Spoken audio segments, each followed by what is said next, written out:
Hello everyone. Observe the following activities: running, walking, doing exercise. To perform these activities, we need energy. In the following, athletes are running and they need energy continuously to win the running race. Now here one question raises: how do we get energy to perform these activities? To know about this, we recall what we have learnt in the last video.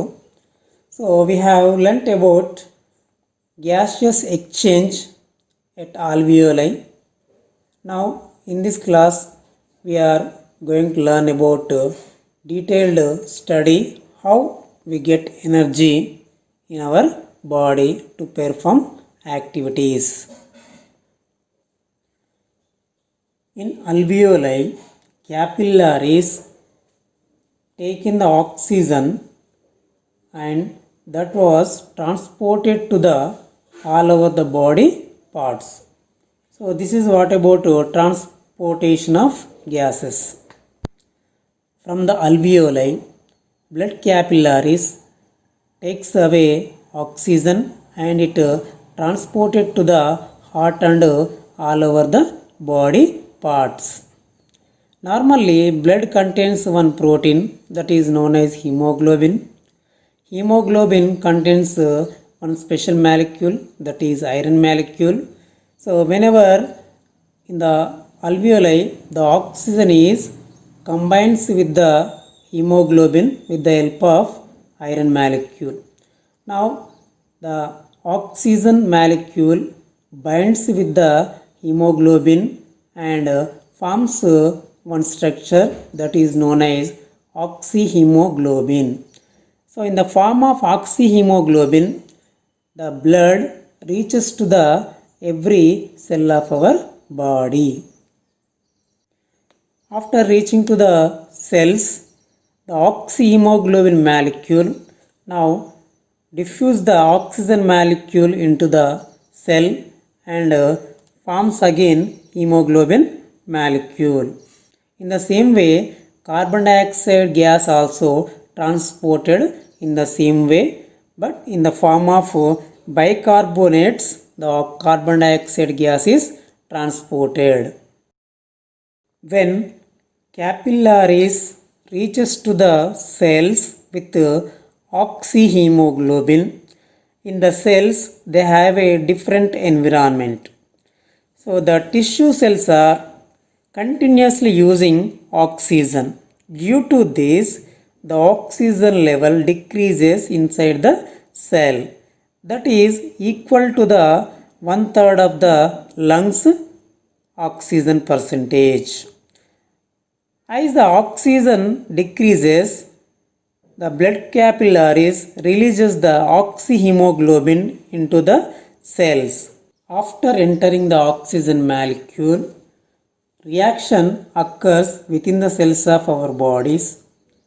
Due to that, carbon dioxide and water are produced and energy is released to perform all our daily activities. Cellular respiration.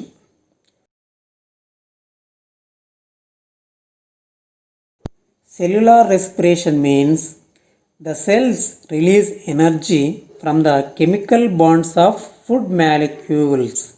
That is known as here cellular respiration. By providing oxygen, the food molecules are break down and the stored energy was released. So this is known as here cellular respiration. Cellular respiration takes place in two ways. Glucose is the primary product for cellular respiration. The glucose in the presence of oxygen, aerobic respiration, and produces carbon dioxide and water molecule along with the more energy is released. Example, plants and animals. The same way, the glucose molecule undergoes anaerobic respiration, absence of or low amount of oxygen. It produces two types of products. So one is lactic acid, that is occurs in the bacteria and releases little amount of energy. And in the anaerobic respiration, another one is fermentation process. In this fermentation, the produced product is ethanol and carbon dioxide and releases little bit amount of energy and performed by yeast organisms.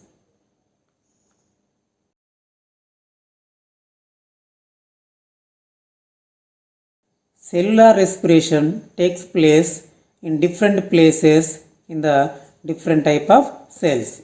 Usually in prokaryotic cells like bacteria, it occurs in the cytoplasm.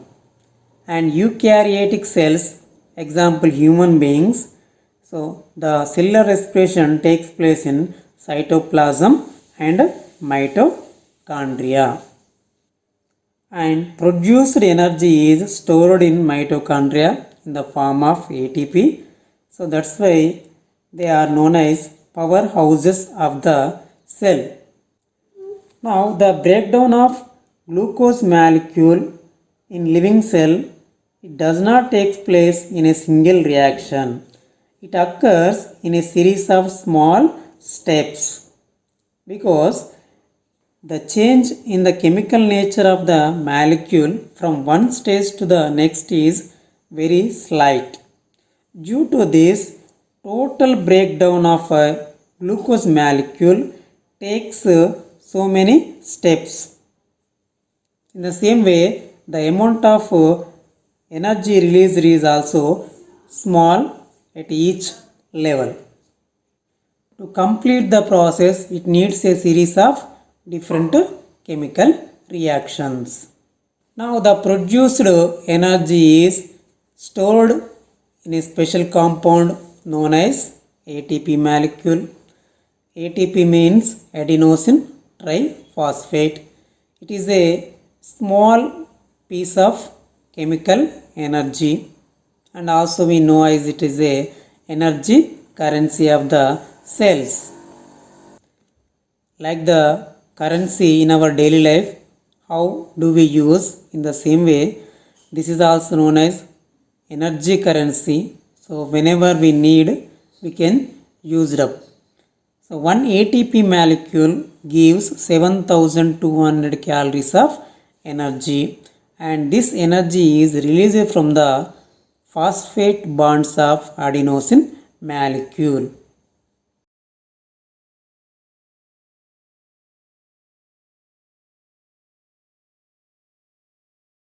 During the running, the cells need more energy. Due to that, they need more level of oxygen. Whenever they have more oxygen, they performs aerobic respiration and releases more amount of energy. And you are continuously running, so the breathing level reduces and the cells gets low oxygen. Due to that, they performs anaerobic respiration. Due to that, we get less amount of energy and it forms lactic acid in our muscles.